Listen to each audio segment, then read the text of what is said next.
Well, hello, everyone. Welcome to the Writers Tribe Talk Show. I'm your host, Elsa Kurt, and today I have a wonderful guest. She is absolutely beautiful, and I know that's supposed to be besides the point, but I just have to point out the obvious, and you're going to see for yourself. Her name is Karina Pacific, and she's written a memoir called Choosing Magic, and I already love the name of this book.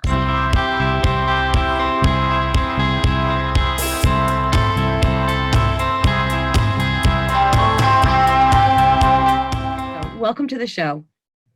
Hi, guys. Hi. Thanks for having me. Oh, thanks so much for coming on. So you wrote a memoir. It's I called did it. Choosing Magic, which I love the title already. I already love that. So I want to know how you chose that title, but we're going to start kind of from the beginning, if you don't mind. And tell me a little bit about what led you to writing this story. Well, thank you for the nice compliments, and you're just as gorgeous. I wrote the memoir because from my childhood, which really entailed a lot of pain and a lot of just challenging times, how I changed my story. In the elevator pitch is about a story about a fatherless girl with a broken heart who changed her story, and pretty much parentless, and how I changed that over and completely changed the story overall is by reading somebody else's story. I was a big fan of memoirs and biographies and documentaries about other people, and I ultimately found out that we all have a story, and we can either choose to change it and choose the positive and add to it, or we can sort of get stuck and make friends with the dark and the negative and just get stuck in it. So I always had an innate pull to go to the positive and stay curious and look at the magic of life and help, because it was more fun. It was just much more entertaining, and just I was learning just by staying curious. And then I learned that I made a choice in that at some point, even through negative, down lows. We go through brain, roller coasters in our lives. As long as I chose to look at the positive and the magic of life, we'd be okay. Well, I'd be okay. Yeah. Absolutely. And that resonates so much with me. I feel the same way, and I react and respond the same way. And of course, we know there's so many people that don't or simply can't do that, or believe that they can't do that. And they choose the negative and they choose the darkness, and they get consumed by it. And, for me, and I know for you being like-minded like that, it's such a tragedy to see people do that. And I love that you wrote a book. It's like you wrote the book that you needed to read, it sounds like, from your childhood. Tell me a little. Funny you say that. Yeah, because one of my best friends says, "Why did you write it?" And I said, "Well, I think I needed to chronicle, like, and write the steps that I've used to change it, because there's different phases of our lives that we go through, and how did I change the first phase of my life, and then my single years, now marriage years, which is going into divorce." But like, what are those tools, like, in this new life, what did I use back then to overcome those challenges and stay in triumph and stay positive? So I was writing those tools and then adding to it. And I thought, because I've learned so much from other people's memoirs and other people's stories, that hopefully you touch one person or two. But also for my daughter, who is now going to be 21 in July, since you have a little bit of story about her mother and where she comes from ultimately. That's so important as a child. Now, I'm a daughter of immigrants from Cuba and from Germany, my grandparents and parents. And their stories, which when I was little, I wasn't that interested. It was just, they were just my grandparents and my parents. And it wasn't until I got older that I really wanted to know and understand their stories, and that you have this for your daughter, if for nothing else, really, for your daughter to know her heritage and to know you in Yeah. such a different way than just mom. I think that's such a tremendous gift to give to your daughter. Really, that's incredible. Yeah. So it was multiple reasons. Yep. So I it's love that. fun. Now tell me a little bit. So you grew up, or at least part of your life, you grew up in Mexico. Tell me what it was like growing up in Mexico. What was that like for you? Well, I grew up in a very untraditional version of the Mexican family. Mexican family, you think of the mother, father, and a lot of siblings, and a lot of cousins, and a lot of. And my mother was one of 7 or 8. She's not a very communicative person about her life. So, and she was the only single mom, and the only one that worked full time and owned her own real estate, which was why I'm in real estate now, which kind of come full circle. But because she worked so much, I was always alone. And I was always sort of fending for myself or being pawned around at different people's houses. And but there was a lot of culture. There was a lot of great food and the colorful, the people. I mean, our people are very loving and inviting to your home. You come to the home and you want to feed them. So I saw a lot of that stuff, a lot of humility and gratitude. So I love what it gave me, even though it was a very lonesome, sad, and there was sexual abuse because I was alone so much. So there was a lot of healing to be done, but I wouldn't trade it for the world. I always say, like, being, somewhat poor, even though she worked very hard, it was very humble beginnings. And that makes you, to me, that brought me a lot of richness because you don't take anything for granted.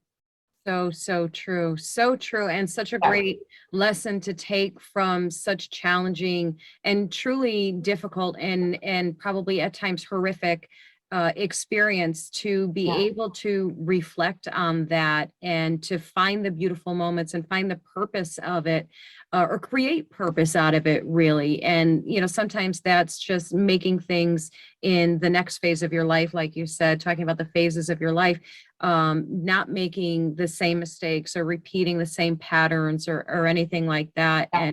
And how incredibly fortunate to be able to have that kind of perspective. That's just who you are, huh? That's just exactly, like, it's natural for you to do that. I think so. I mean, I broke a point somewhere. I'm going into my third phase or renewal of my life. And during, I think, the second phase is when I realized, oh, I have a choice here. And that's where the choosing thing came in. And I for a long time, I was just existing through life and surviving. And then when I realized I had a choice, that's when things shifted. And that was by learning other people's stories, by seeing how they changed. Two of the stories that really kind of were fundamental in my life were during high school, and then they carried on in my 20s when I was like hit bottom, like literally on my ground, hit bottom, was the miracle worker and Annie Frank. And Frank, yes. And just like, if they persevere through their own challenges, I have absolutely nothing to complain about. I think that's such an important thing. So for any of our author or aspiring author friends that might be watching this, and so many prospective authors will think and say, I'm not going to write this because it's been written before, as somebody else has already said the same things. And I think it's so important for aspiring writers, especially ones that are writing memoirs, really, who have a story to tell. It doesn't matter if somebody else has a similar story or has told the story. if you need to tell the story, there's someone out there that needs to read it. So, Yeah.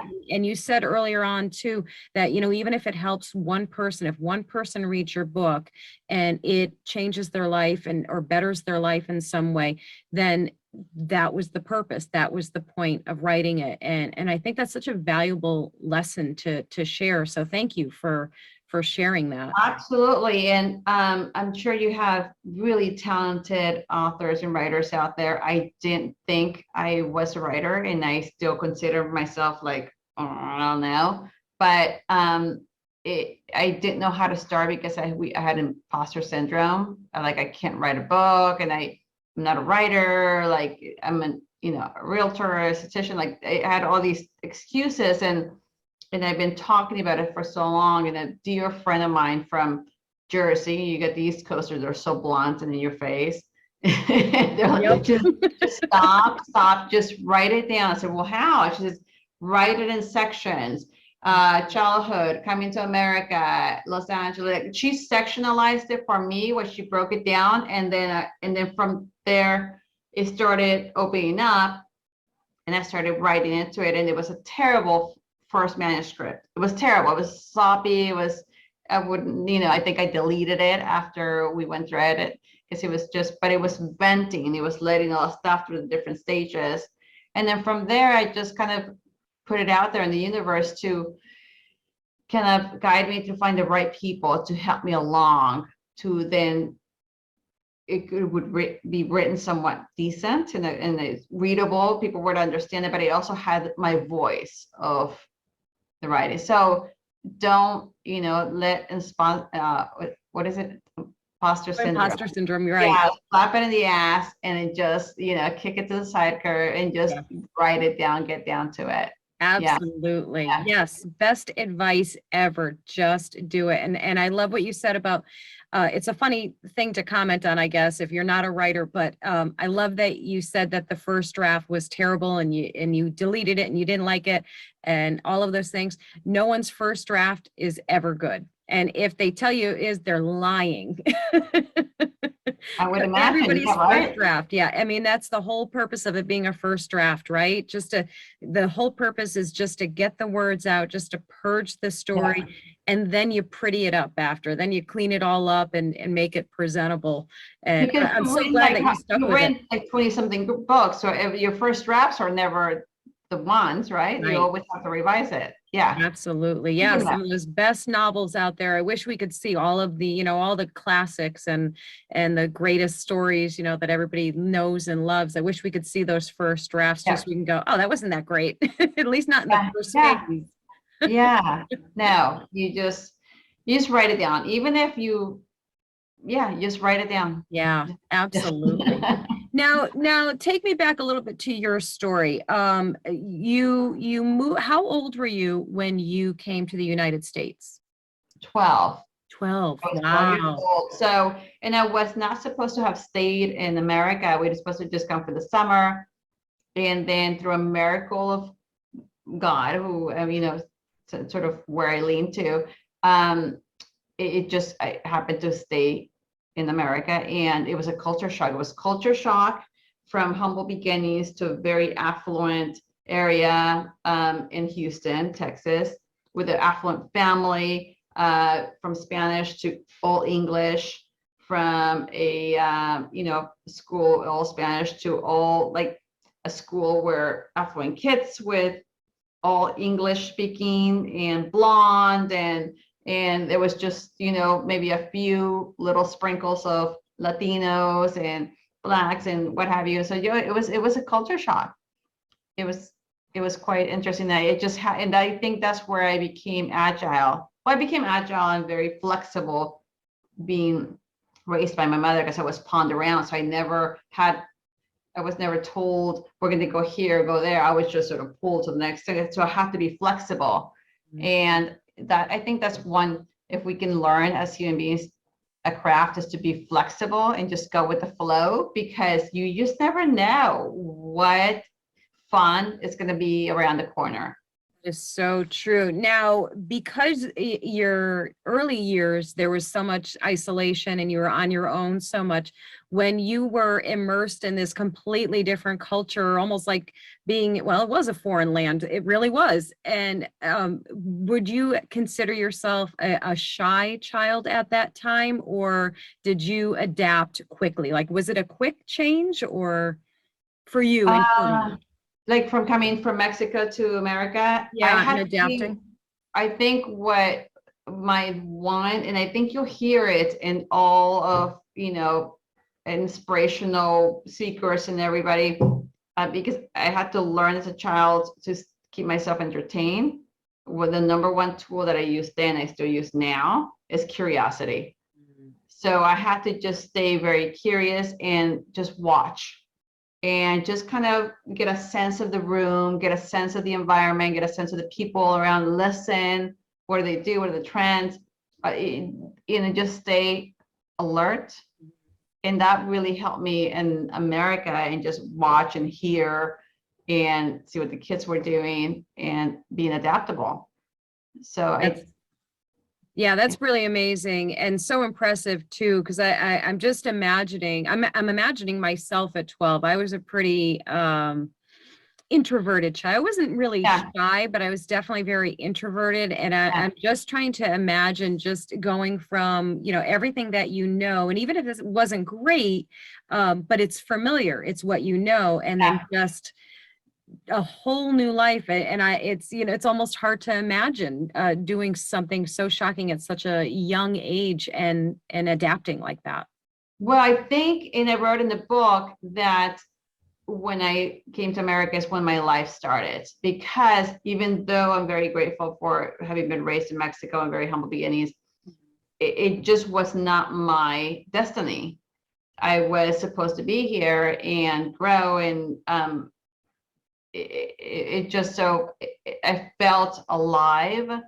And I'm still like introverted like you, and I'm very sort of behind the scenes. This whole camera situation came during COVID because I needed the exchange of human beings. And but so I no longer could be behind, the scenes, just like a fly on the wall. I had to get on camera and talk to people.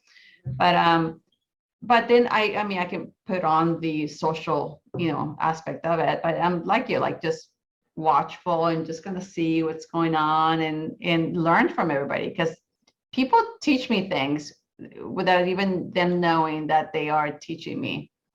Oh yeah, Um, I agree with you completely. I right. I so relate to that so much.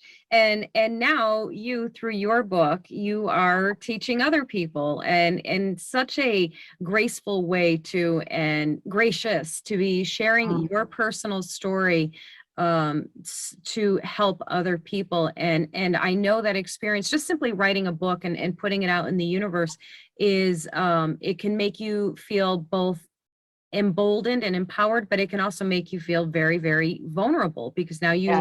you've really put yourself out into the universe for people to see. Yeah. And what was that feeling for you like when your book actually released and into the universe, so to speak? And it was very, yeah, it was a relief. It was, but I did it, I think, gracefully, because there were a lot of characters in there. I want to make sure people kind of were touched in a graceful way. I wasn't bashing anybody, and felt good. It felt really good. I actually think that being vulnerable in the book, which there was a lot of vulnerability there, I'm completely 110% fine with it, is being vulnerable with still human beings on the everyday world that will maybe take advantage. So I've learned to, which is so interesting, because, I've shared so much on this out there for sale, but on the everyday world, sometimes in either work or life, when you meet people and you share, because I'm very open, and you realize some people don't have your best interest at heart. So you realize you have to watch it, how much you share with somebody. Mhm. But I thought, well, how do I do that? Because I've been so open over here. So Sure. yeah, yeah, Yeah, no, that actually makes perfect sense. It's like, it's almost a conditional giving in a way. Yeah. It's like, I am sharing this with you. I'm giving you this part of me. If you don't respect, if you can't treat it with care and caution, then you're not allowed to be in my life. You're not allowed to be a part of my, my universe, really. Yeah. And but yeah, no, I like that. That makes a lot of sense to me. Um, Yeah. Now tell me, or actually never mind me, tell everyone else, tell everyone where they can find your book and where they can find you and everything you're doing. And before you do that, actually, I'm gonna stop you before I even let you answer. How rude.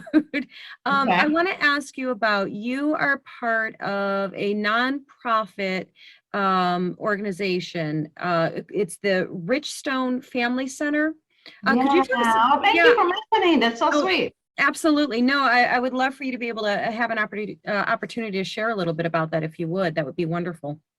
Sure. So, being that I endured a little bit of child abuse in my early years, and I healed from it. I actually never felt, if I may touch on it, Of course. child abuse is just so, I mean, it's so abundant. There's so many kids. There's 1 in 10 kids being abused every 10 seconds.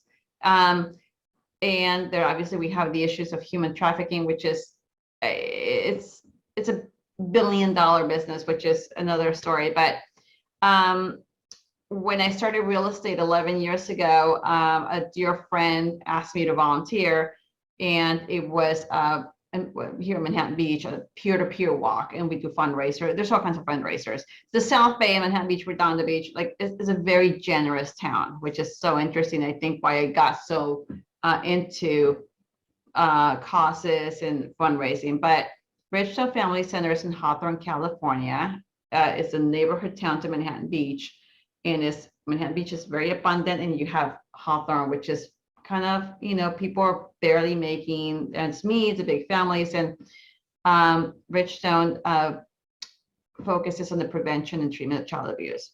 And they do wellness treatments, they do therapy for the kiddos, or what they call their clients. They do cooking classes, all kinds of different programs. And they're very progressive in how to treat these kids and prevent. They go to the families and treat and teach them how to prevent that as well.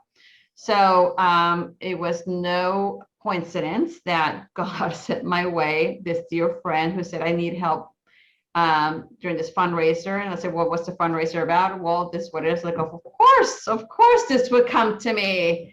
So then I could continue to heal the wound. But what I was going to say is that by child abuse, I always felt it wasn't my fault. It was not my shame to carry. I felt that he was just really misguided. So I think that helped me to heal that. So yeah, thanks for my roundabout way. Yeah. As soon as I saw that, I knew that was such an important thing to bring up. They do a great job. They really care for the kids. We just finished our annual gala, and there was a lot of money was raised. I think people were pent up to fund after COVID. It was the first back sort of gathering. And so, yeah, they do a good job. Thanks for mentioning it again. Absolutely. Yeah. And you know what, in such, and I don't want to say such ugly times, because there's so much good going on in the world. There's so many good things, but of course we hear about the negative and the bad so much. We're bombarded with it all the time. It's just so nice to hear about people in the world doing amazing good things, and especially for our children, who we need to be protecting more than anything else in the world. So incredible. Okay, now I will ask you, if you don't mind sharing all of your info, where we can find you, where we can find your book and all that good stuff. Oh, well, Amazon, choosingmagic.com. And I'm getting ready to work with my best friend, who is an amazing voiceover actress. We're going to put it on audio, which we haven't done. Where else? And my website, choosingmagic.com. And you can sort of see a little bit more of the story. But I mean, sort of the easiest way for most of us is Amazon, right? Beautiful. And then if you're in Los Angeles moving or something, KarinaPacific.com for real estate. yeah, all of Los Angeles, I'll do it. I love it. That is so cool. So, so cool. So one last question. Any more books in the future for you? You're so sweet. I do picture a children's book. You do. Yeah, like I can just see a girl. that. Oh, what's that? I can see that happening. Oh, thanks. That Yeah, makes sense. Yeah. yeah. Like one, just maybe a tween.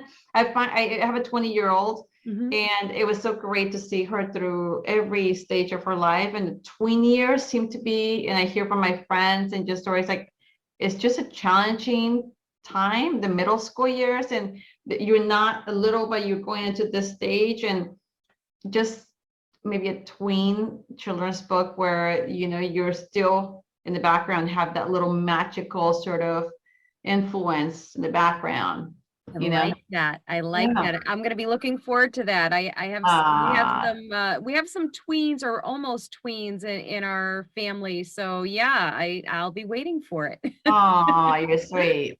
Thank Oh, you. Karina, I cannot thank you enough for sharing some of your time with me and sharing your story. It's been so wonderful to meet you and hear everything that you have going on. Thank you so, so much for coming on the show tonight. Thank you for doing this. Thank you. It's Absolutely. so awesome. Anytime when the next book comes out, you are more than welcome to come back on and talk about that one and catch us up to date on what's going on with you. I would love that. Oh, thank you. You're so sweet. Absolutely. All right, guys, this has been the Writer's Tribe Talk Show with me, Elsa Kurt, and our wonderful guest, Karina Pacific. Her memoir, wow, where did that come from? Memoir, say that 10 times fast.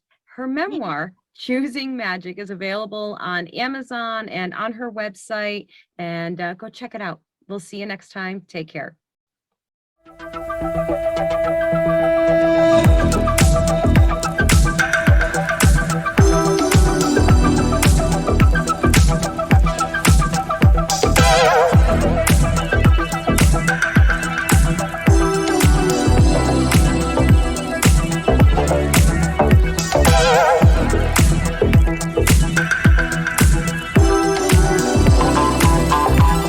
Hey, family, if you're looking for the perfect gift for the reader in your life, why not check out one of my books? They're all available on Amazon and most major online book retailers, as well as elsakurt.com.